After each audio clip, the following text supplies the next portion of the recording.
right, everyone, welcome back. Ready to dive into something pretty mind-blowing. I think mind-blowing is an understatement, to be honest.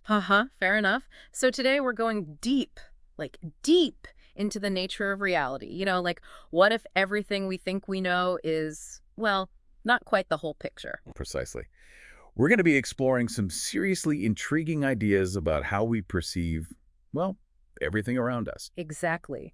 And we're taking our cues from a podcast called Through the Kaleidoscope, hosted by this guy, Kale. He really gets into some fascinating stuff. Absolutely. And we're not aiming for definitive answers here. It's more about expanding our understanding of what reality, even IS. Love that. Okay, so Kale starts off with this experiment. It's super famous in physics circles, the double slit experiment. Ah, yes, a classic and a real head scratcher. No kidding. So imagine scientists shooting these tiny particles, almost like little bullets, at a screen, but the screen has two slits in it. Right. Pretty straightforward setup, you'd think. You'd think. But here's where it gets weird. When no one is watching, these particles act like waves. And get this, they go through both slits at the same time. As if they're in two places at once? Like, how is that even possible? That's what I'm saying. But the second someone starts observing them, boom, they switch back to acting like normal particles and pick just one slit. It's as if they're aware of being watched and decide, okay, now I'll behave. That is so wild. So are you saying that just by observing something, we literally change how it acts? That's insane. Well, that's precisely what this experiment seems to suggest. Our consciousness, in a way, influences reality. Wow. Scientists have a term for this, right? Something about a wave function. Yeah, wave function collapse. It's a pretty complex concept, but the gist is that observation, or even just the potential for observation, forces these particles to, choose a definite state. It's making me rethink everything I thought I knew about, well, everything. But hold on, Kale doesn't stop there. He takes this idea and asks, okay, what happens when you've got billions of people all observing the same world, all experiencing the same reality? Right, what then? What if it's our collective observation that creates this consistency we experience? Oh, is that what's meant by shared reality?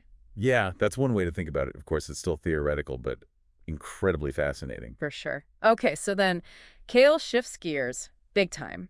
He starts talking about psychedelic mushrooms, specifically psilocybin. Okay, this should get interesting. Right. I mean, I know some people think of it as just, recreational stuff, but there's legitimate research happening on how this affects our brains. Absolutely. Psilocybin actually binds to certain receptors in the brain, and it seems to disrupt something called the default mode network. The default what now? The default mode network. It's the part of our brain that's active when we're focused on ourselves, our own sense of self. Like me, myself, and I thinking. Ah, okay. So if that gets disrupted, what happens? Does our sense of reality change?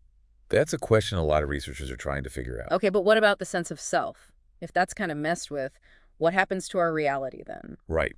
It's a bit of a chicken and egg situation. There was this fascinating study from Johns Hopkins University, and it suggested that when psilocybin disrupts our sense of self, it really might change how we perceive reality. That's wild. So we've got tiny particles going haywire when observed, and now we're talking about our sense of self being, altered, potentially changing our whole reality. My mind is officially blown. And hold on, we're not even done yet.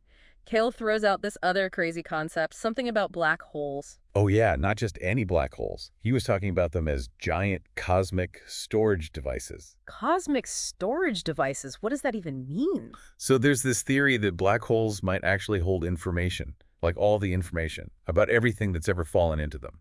Okay, so you're saying they're like the universe's hard drives. It's a pretty wild idea, but it raises the question, right? Could information, and maybe even consciousness, transcend these physical limits we're so used to? Okay, time out. My brain needs a break. This is too much. It's a lot to process, for sure. But that's what makes exploring these ideas so amazing. They push us to question everything, I'm all for questioning everything, but maybe we need to come back down to earth for a bit. Literally. Kale actually talks about something called grounding. Grounding? Like earthing, walking barefoot. Yeah, exactly that. Have you ever tried it? Actually, yeah. It's surprisingly, grounding. Pun intended. Right. Kale was saying that it can actually help with inflammation, and some people think the Earth's negative ions play a role. It's fascinating, right? Like we're literally recharging our batteries by connecting with the planet. And he ties it back to this whole reality discussion, saying that physically grounding ourselves can be super stabilizing, especially when we're dealing with these mind-bending ideas. Totally. Even if we're questioning everything about reality, there's something so reassuring about feeling the ground beneath our feet, that solid connection. I love that. Okay, so with all this talk about physics and black holes and everything, Kale mentions this philosopher, Alan Watts, and he has this quote, "Reality is only a Rorschach ink blot," you know? What do you think he meant by that? Ooh, that's a good one. It's like he's saying reality is subjective, right? We each bring our own interpretation, our own experiences to it. Kind of like that double slit experiment. Our observation, our perspective shapes what we see as real. Exactly. Which begs another question. Yeah. If everyone's interpretation is different, is everyone's reality equally valid? Whoa, that's a big one. I think we need a minute to process all of this. Welcome back. All right, so we're back, and my mind is still spinning a little bit. I can imagine it's a lot to take in all at once. It really is, but you know what really struck me about Kale's approach is it's like he has this sense of wonder and playfulness even when he's talking about like the biggest questions out there. Yeah, he doesn't shy away from the big stuff. Exactly. Like he's not afraid to ask the really deep questions even if there aren't like easy answers. And that's the key, right? It's about being curious and open to exploring these ideas without needing to have it all figured out. I totally agree. It's refreshing. You know, one thing that really got me thinking was how he talked about perception and how it shapes our reality. Like what we perceive as real might actually be a lot more fluid than we think. Right, it's not necessarily fixed and unchanging. Right. It's Yeah. like that whole thing about the observer affecting the observed. Exactly. He even brings up this idea of collective observation. Like the idea that all of us observing the same world together somehow helps to create this consistent reality that we all experience. Yeah, it's a mind-bending concept, but it makes you wonder about the power of our collective consciousness. It really does. What if the things we take for granted as being real are only real because we all agree that they are? It's like we're all participating in creating our reality together. Whoa, okay, that's deep. But hold on. It gets even wilder because then Kale starts talking about psychedelic experiences. Yes, the realm of altered states of consciousness. He specifically talks about psilocybin, the active ingredient in magic mushrooms, and how it can disrupt our sense of self and potentially alter our perception of reality. It's like hitting the reset button on how we experience the world. Exactly. He talks about how psilocybin affects the default mode network, that part of the brain associated with our ego and sense of self. And when that network is disrupted, well, things can get pretty interesting. He mentions that study from Johns Hopkins University where they found that psilocybin can lead to these profound changes in perception and a sense of interconnectedness with everything around us. So it's like we're temporarily stepping outside of our usual ego-driven perspective and getting a glimpse of a bigger reality. A reality that's perhaps less bound by our individual limitations. Okay, so we've gone from tiny particles acting strangely to our sense of self dissolving, and now we're talking about black holes again, but this time as giant cosmic storage devices. The idea is that black holes might contain all the information about everything that's ever fallen into them. Wait, so like they're the ultimate hard drives of the universe? It's a wild concept, Yeah. but it makes you think about the nature of information and whether it can truly be destroyed. And what about consciousness? Could that also be stored in black holes?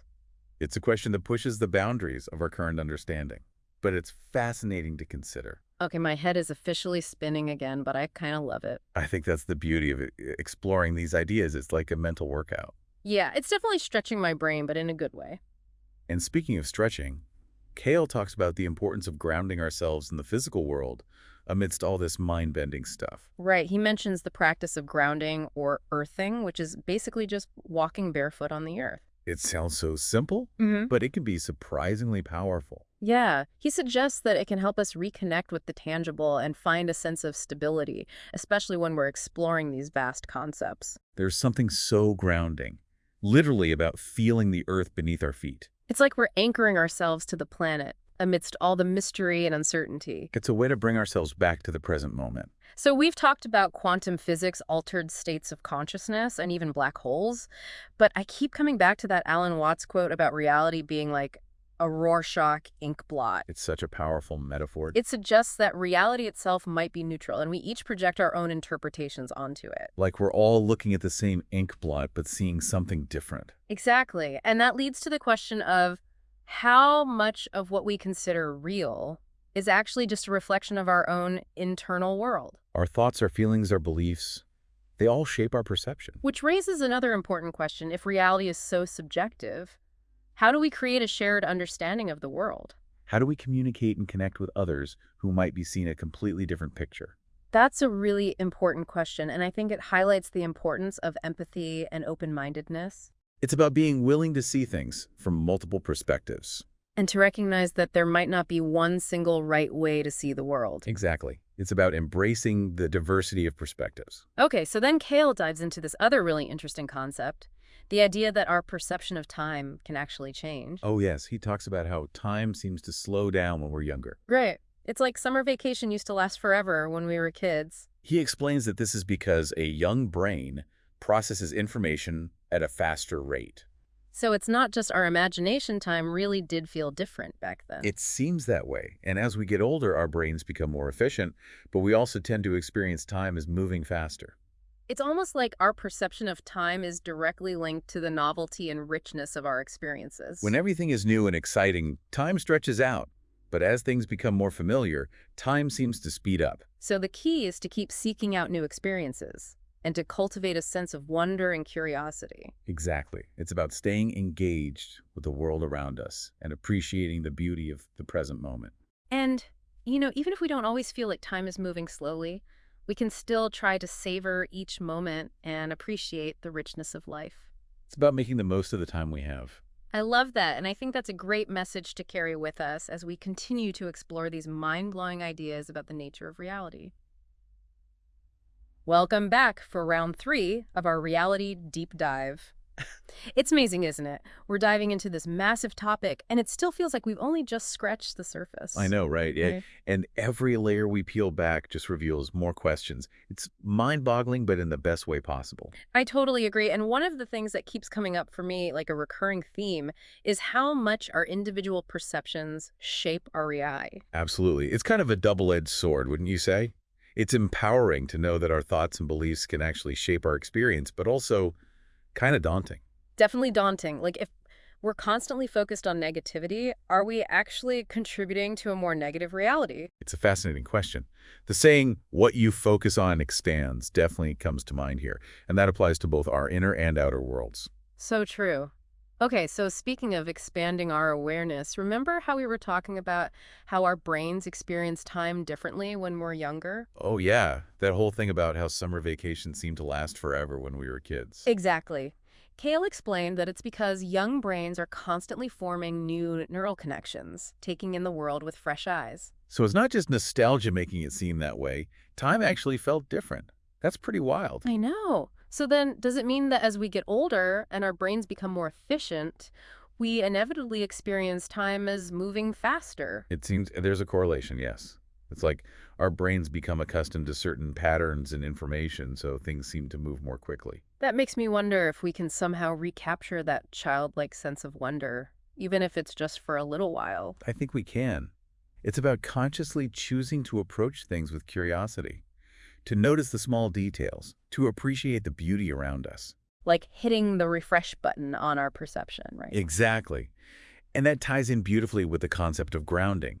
Remember, we were talking about walking barefoot, connecting with the Earth's energy. Yeah. Do you think that kind of practice can help us slow down, really be present? I think so. Hmm. It's about finding those things that anchor us in the present moment, whether it's meditation, spending time in nature, or simply paying attention to our breath. It's like we're consciously choosing to connect with something larger than ourselves. And in doing so, we might find that time slows down, even if just a little bit. After all this talk about quantum physics, black holes, even psychedelics, I keep coming back to that Alan Watts quote, "Reality is a Rorschach ink blot." Such a powerful image. He's highlighting the subjective nature of reality, right? We all look at the same world, but we see it through the lens of our own experiences, our own beliefs. And that's what makes it so fascinating. There's no one right answer, no single objective truth. It's all about perspective.